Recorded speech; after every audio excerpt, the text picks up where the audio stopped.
Have you ever loved so deeply that when it ended, you weren't sure how to start again? The silence after heartbreak can feel louder with age. And when you're over 50, love isn't just a feeling, it's a choice, a risk, a hope. This is a story for those who still believe, but no longer want to lose themselves trying. Loving again after heartbreak isn't just about finding someone new, it's about rediscovering who you are. When we're younger, we often lose ourselves in love without even realizing it. But after 50, things change. We've lived through marriage, perhaps divorce, maybe even the death of a partner. We've raised children, built careers, sacrificed dreams, and now the idea of loving again feels different, more cautious, more deliberate. Many people in this stage of life fear that opening their hearts again means surrendering their independence. They wonder, can I love without disappearing into someone else's life? Can I share my heart without losing my voice? This video isn't just about finding love, it's about keeping your sense of self intact. Because at this age, self-respect, peace, and personal freedom matter just as much as companionship. So if you've ever asked yourself, is it possible to love again without losing who I am? You're not alone. Let's talk about that. Let's talk. I remember sitting alone in my kitchen one evening, the hum of the refrigerator the only sound in the room. I had just finished a modest dinner, something simple, something quiet, like the life I had grown used to after my divorce. The clock ticked steadily, and I sat there with a cup of chamomile tea cooling in my hand, staring into nothing. It was peaceful, yes, but it was also hollow. After a long marriage and its painful unraveling, I told myself I was done with love. I had my independence. My time was mine. I had grown children living their own lives, a comfortable home, and a few close friends I could call when the loneliness grew too loud. I told myself I had everything I needed. But the truth was, I missed something. I missed waking up next to someone. I missed the little rituals, cooking for two, sharing quiet moments, holding hands while walking down the street. It wasn't about needing someone to complete me. It was about wanting someone to share this next chapter. When I confessed this to a longtime friend, she raised an eyebrow and chuckled. Really? At our age? Not cruelly, just incredulously. I smiled and nodded, though a part of me questioned myself too. Was I foolish for still wanting romance? Wasn't that for the young? Still, something in me said, try. So I did. I dipped my toes into online dating. I went on coffee dates. Some were awkward, some were boring. Once, a man spent the entire evening talking about his knee surgery. Another called me sweetheart 5 times before the food even arrived. It was disheartening. I would come home, kick off my shoes, pour a glass of wine, and wonder why I even bothered. I began to think maybe love was behind me. That maybe I was too set in my ways, too independent, too self-aware to blend into someone else's world again. But then something shifted. At a local book club, I met a woman named Ellen. She was radiant in a grounded way, confident, kind, and full of laughter. We became fast friends, and one day she told me she'd remarried at 62. I was surprised. She looked at me and said, I told myself, if I ever love again, I won't lose myself in it. I won't shrink or bend to be accepted. I'll love fully, but I'll stay whole. That sentence stayed with me. It echoed something deep inside me I hadn't dared name. Because looking back, I had lost myself before, bit by bit, letting go of dreams, opinions, even parts of my personality just to maintain harmony in a relationship. I had been so afraid of being alone that I forgot how to be fully me within love. Ellen's story reminded me that love, when it's right, doesn't ask us to become smaller. It invites us to bring our full selves to the table. And for the first time in years, I wondered, not if I could love again, but how I could do it without losing myself. That conversation with Ellen changed something deep within me. For weeks, her words echoed in my mind. I'll love fully, but I'll stay whole. I began to ask myself, what would it look like to love someone truly without compromising who I am? In my past, love had always come with sacrifice. I thought that was normal. That, to be a good partner, especially as a woman, meant giving up parts of myself, quieting my voice, softening my opinions, making myself smaller so someone else could feel bigger. It wasn't malicious, it was cultural. It was learned, and it was exhausting. But now, in my 50s, I saw things differently. I had already been through the fire. I had rebuilt my life from scratch. Why would I ever hand that over again just to feel needed? So, I made a decision. If I were to open my heart again, I would do it with intention. I wouldn't just fall into love. I would walk into it, eyes wide open. And I started by identifying what I truly needed to feel whole in a relationship. First, I made peace with solitude. I stopped dating for a while, not out of discouragement, but by choice. I focused on building a strong relationship with myself. I went back to yoga. I journaled. I traveled solo for the first time in decades. I laughed again, genuinely, not just out of politeness. I started saying yes to things I used to ignore and no to things that drained me. Then, I redefined love, not as a merging of two lives into one, but as two full lives choosing to walk beside each other. Love, I realized, should never feel like erasure. It should feel like expansion. When I finally began dating again, I was different. I asked better questions. I didn't rush. I paid attention to how I felt around each person. Did I feel energized or diminished? Did I feel seen or managed?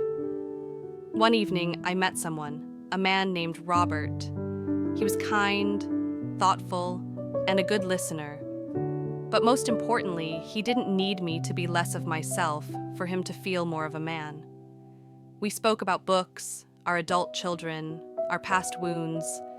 He didn't flinch when I talked about my career or the years I spent healing. He respected my independence, even admired it. For the first time, I felt what it meant to love with boundaries. We didn't try to fill each other's empty spaces. We brought our own fullness to the table. And that was the turning point. Not finding him, but finding me. Discovering that love, when it's rooted in self-awareness and mutual respect, doesn't demand sacrifice. It invites presence. It asks for truth. It grows when both people stand strong in who they are, not when one folds to fit the other. It was no longer about avoiding heartbreak. It was about showing up as my whole self and being loved exactly that way. After realizing that love doesn't require losing myself, I began to rebuild not only how I approached relationships, but also how I approached myself within them. It was a process, a slow, steady redefinition of what love meant at this stage of life. I wasn't looking for someone to rescue me or to complete me. I wanted a partner, not a savior. Someone who would walk beside me, not in front or behind. And that required practice. Real practice. The first step was setting boundaries, gentle but firm. I used to think that saying no made me difficult or unlovable. Now, I understand that boundaries aren't walls, they're doors with locks. They decide who enters and how far. For instance, I no longer cancel my plans or rearrange my schedule to please someone else. If I need rest, I say so. If I need space, I take it. Not with drama, but with clarity and calm. Then came emotional responsibility. I stopped expecting someone else to make me happy. That was never their job. I began checking in with myself daily. what do I need today? Sometimes it was silence, sometimes a long walk. Other times it was reaching out for a hug without needing to explain why. I learned to ask, not hint, not hope, silently, but ask. One of the most powerful practices I adopted was carving out time for solitude. Not loneliness, solitude. I made morning rituals non-negotiable, a warm cup of tea, quiet music, journaling before the noise of the world rushed in. Even when I was in a relationship, I protected this space fiercely. That daily connection with myself reminded me that I belonged to me first. I also paid attention to how I felt in someone's presence. Did I feel light or heavy, energized or depleted, seen or invisible? These became my inner compass. And if I ever caught myself shrinking, biting my tongue, pretending to be interested in something I wasn't, laughing when I didn't feel joy, I paused. That pause was everything. It gave me the power to choose differently. Robert, the man I was seeing, respected these things. That respect wasn't accidental. It was modeled. I showed him how I needed to be treated by how I treated myself. I stopped over-explaining. I didn't apologize for needing downtime. I no longer molded myself into a version I thought would be easier to love. I was just me, fully, gently, truthfully. And in return, he showed up as himself too. No games, no pretense. Just a man who had also known heartbreak, who had also done the work, and who, like me, didn't want to lose himself again. Together, we created a space that felt safe, not because it was perfect, but because it was honest. We didn't try to fix each other. We listened. We gave each other room to breathe. And maybe that's what love after 50 really is. Not intensity or chaos, but peace.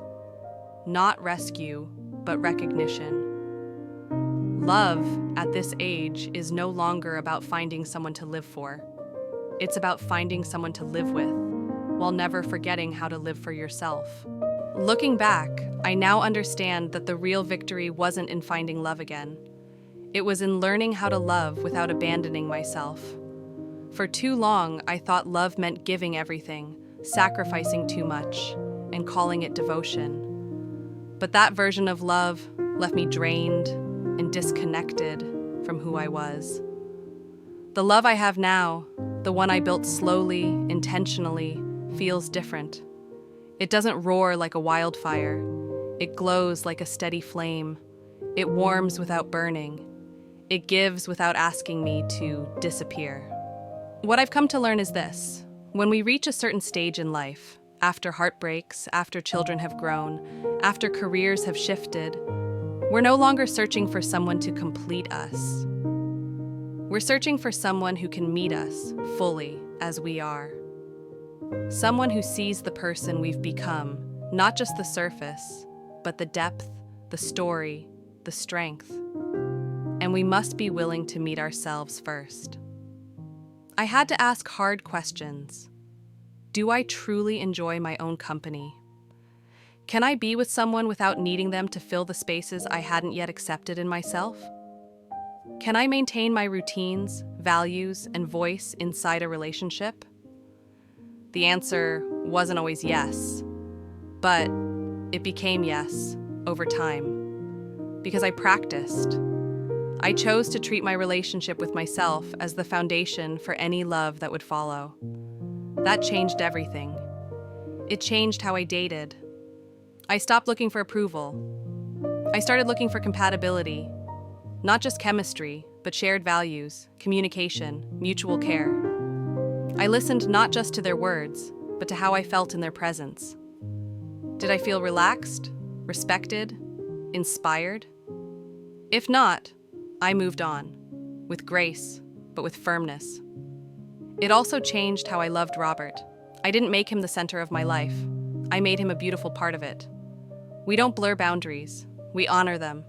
He encourages my independence. I celebrate his. We're not afraid of silence. We trust it. We don't always agree, but we don't always need to. We talk things through, and we let each other be. And most importantly, it changed how I saw myself. I no longer feel like I'm starting over or trying again. I feel like I'm continuing, growing, expanding, deepening. I see every scar as proof of survival, every disappointment as a redirection, every year that passes as another layer of richness. So yes, you can love again after heartbreak. But more than that, you can love in a way that finally feels honest, free, and rooted in self-respect. You can choose someone who adds peace to your life, not pressure. You can be loved without being erased. To everyone watching or listening, if you've been afraid to open your heart again, I understand. I've been there. But please believe me when I say, it's possible to love fully, deeply, and joyfully, and still stay entirely, beautifully yourself. That's not just the goal. That's the gift of loving at this age. If this story resonates with you, I'd love to hear from you. Have you ever loved again after a breakup? Did you lose yourself, or did you find a new version of yourself in the process? Share your thoughts in the comments below. Your words might be exactly what someone else needs to hear today. This space isn't just about stories. It's about connection, about knowing that we're not alone in the silent questions we carry.